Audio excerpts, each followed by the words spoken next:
Quando Fanucci regge 200, non c'è niente da fare, vedi? Ha ragione io. Lasciate fare a me. I take everything. E ho menzioni e non ne dico mai all'amici miei. Notice what's not in that voice. The absence of fear. No anger, no nerves, no hesitation.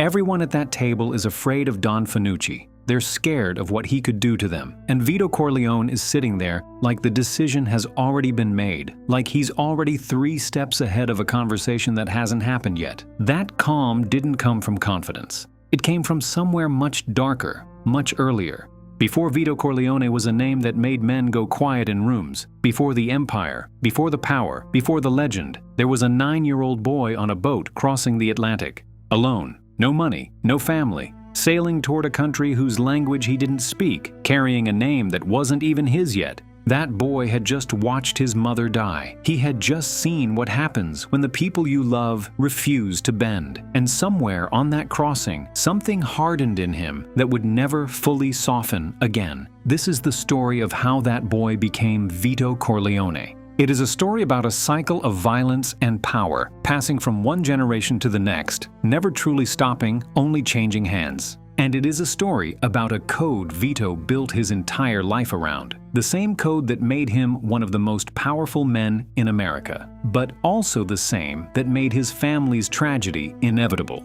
To understand the man, you have to understand what was done to him first. Vito's father, Antonio, refused to pay tribute to the local Don, Ciccio. He was murdered for it.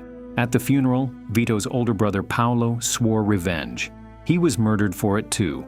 2 men from the same family killed for the same reason, refusing to submit to a power that demanded total obedience. His mother had one move left.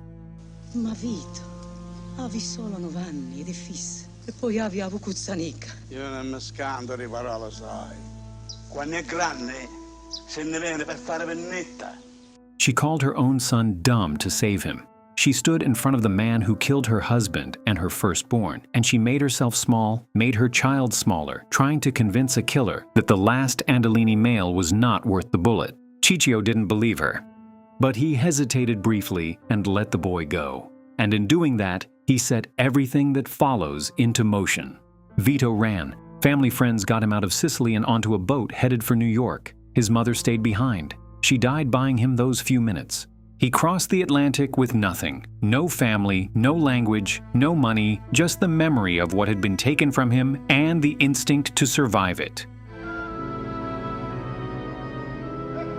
When Vito arrives at Ellis Island, the immigration officer asks for his name. Vito says Andolini, his family name, but the officer misreads his paperwork. He sees the village Vito came from and he writes it down as the surname. And just like that, Vito Andolini becomes Vito Corleone. He is 9 years old. He has no idea what just happened, but that name, the name of the village where his father bled out on the ground, where his brother was shot dead at a funeral, where his mother sacrificed herself so he could run, that name is now legally his. Permanent. Inescapable. His trauma didn't follow him to America. It became his identity. That matters. We'll come back to it. In New York, Vito builds an honest life. He gets a job at a grocery store, marries, starts a family, and for a man who grew up watching his entire family disappear in the space of a week, that is everything. His children are not just children to him. They are proof that he survived, the reason the survival mattered. Then Don Fanucci walks in. Fanucci is a local extortionist. He's loud, entitled, and connected enough to make trouble for anyone who refuses him. He pressures the grocery owner to fire Vito and replace him with his nephew. Vito loses the job. And with a family to feed and no income, he does what survival demands. He starts stealing. Small things at first. A rug, a shipment of dresses. Nothing that announces itself as a life of crime. Just a man doing what the circumstances require. Then Fanucci hears about it. E chi su è un vigilanzo mio? Tu l'avete noi, non l'avete fatto l'antica del rispetto per me. Potete bagnare l'antica, come la mia. Io ve lo domando solo rocendo per la protezione che vi rogno. Vito has been at this exact crossroads before. His father, Antonio, stood in front of a Don who demanded tribute. He refused. He was killed for it. Now Vito is standing at the same fork, facing the same demand, from the same kind of man. Clemenza and Tessio want to pay. They are afraid. and their fear is reasonable. Fanucci has the neighborhood locked down, but Vito is already thinking about something else entirely. Se voi auci siete d'accordo, perché numerate 50 scudi l'uno per pagare a Fanucci? E vi garantisco che io si pigli so che ci rugno io. No rage, no fear, just a clear plan. His father met this moment with principle and died for it. Vito meets it with calculation. He tells his friends to agree to whatever Fanucci asks, then goes to the cafe himself and pays Fanucci a fraction of the amount, $100 instead of $600. And Fanucci, complacent and convinced of his own invincibility, accepts it.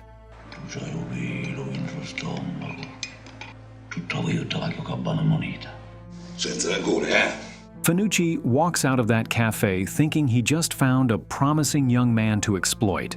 He has no idea that the younger, hungrier man across that table has already decided the rest of the evening. That same night, Vito follows Fanucci home across the rooftops. He enters the building. He kills him. He takes back the money clip and walks out into the night while fireworks from the San Gennaro festival light the sky above him. This is how the cycle works. Power always passes to someone with less to lose. Fanucci understood that logic well enough to run a neighborhood for years. He just never considered that it applied to him. Vito takes back the neighborhood. He sets up the olive oil business, builds his reputation as a man who solves problems, keeps his word, and protects the people around him. The community that Fanucci terrorized now looks to Vito for protection, but his name still reads Corleone. He killed the man who took everything from his family's equivalent in America. He reclaimed the street, and still, the wound is in the brand. The name that was stamped on him at Ellis Island, the name of the village where his parents and brother were buried, follows him into every room he enters. Years later, sitting in a garden with his son Michael, he will say this. I never wanted this for you. I worked my whole life. I don't apologize to take care of my family. And I refused to be a fool, dancing on the string held by all those big shots. That conversation happens decades from now. But the reason behind it is forming right here, in the aftermath of Fanucci's death, in a neighborhood that could finally breathe. Vito did not kill Fanucci out of ambition. He killed him so his children would never lose a job because a man in a cream-colored suit decided they owed him something. The empire he is about to spend 30 years building is not built for him. It is built for them, which makes what comes next worth paying very close attention to. Vito builds his empire the way he does everything else, quietly, methodically, without announcing himself until the work is already done. The olive oil business gives him cover and credibility. The political contacts give him reach. But what actually builds his power is something harder to measure. He becomes the man people come to when the courts fail them, when the landlord won't listen, when there is nowhere else to turn. He gives favors, he solves problems, he remembers. And in a neighborhood full of Italian immigrants who the rest of the city treats as invisible, that means everything. In 1922, he returned to Sicily. He finds Don Ciccio, the man who ordered his father's murder, his brother's murder, and his mother's death. Ciccio is old now, frail. He doesn't recognize the man standing in front of him. Vito leans in close and tells him his name, Vito Andolini, Antonio's son. Then he kills him.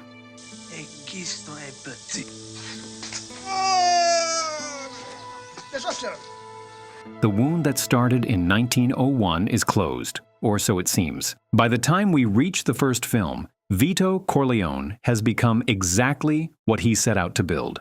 Respected, feared, surrounded by the family he spent his entire life protecting. He sits in his office on his daughter's wedding day and dispenses justice like a man who has earned the right to define what justice means. Then Sollozzo walks in with a proposition.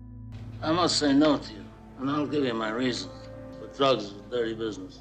This is not stubbornness, not arrogance. This is a man who has spent 30 years building something clean enough that senators return his calls. He refuses the drug trade because he genuinely believes it will destroy the political relationships and community trust that the entire empire rests on. His code is not a performance. It is the load-bearing wall of everything he has constructed. But here's the moment that code is tested. Yes, Vito's refusal is principled and pretty much justified, but it is also what makes him a problem that needs to be eliminated. Sollozzo left that meeting with one piece of information worth more than anything Vito said. He saw Sonny lean in. He saw the hunger in the firstborn son's face when the numbers were mentioned, and he understood immediately that the Don's refusal was not the family's final answer. It was just one man's answer. One man who, at some point, would no longer be in the room. The calculus was simple. Remove the Don, flip the son. Vito is shot 5 times outside a fruit stand on a December afternoon. Fredo, who was supposed to be protecting him, collapses beside the car in tears, unable to function. The man the entire city believed was untouchable is bleeding on the pavement between boxes of oranges.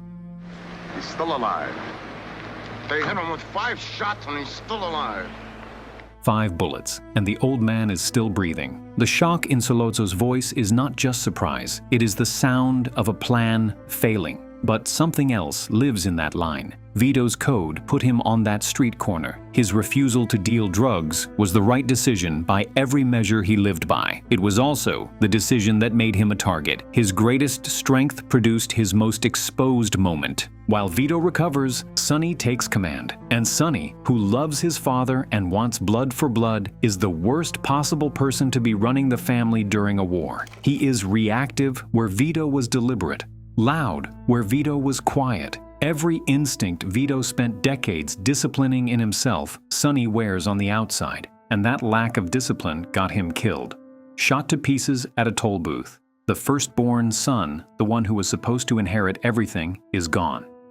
I want you to use all your powers and all your skills. I don't want his mother to see this. Look how they massacred my boy.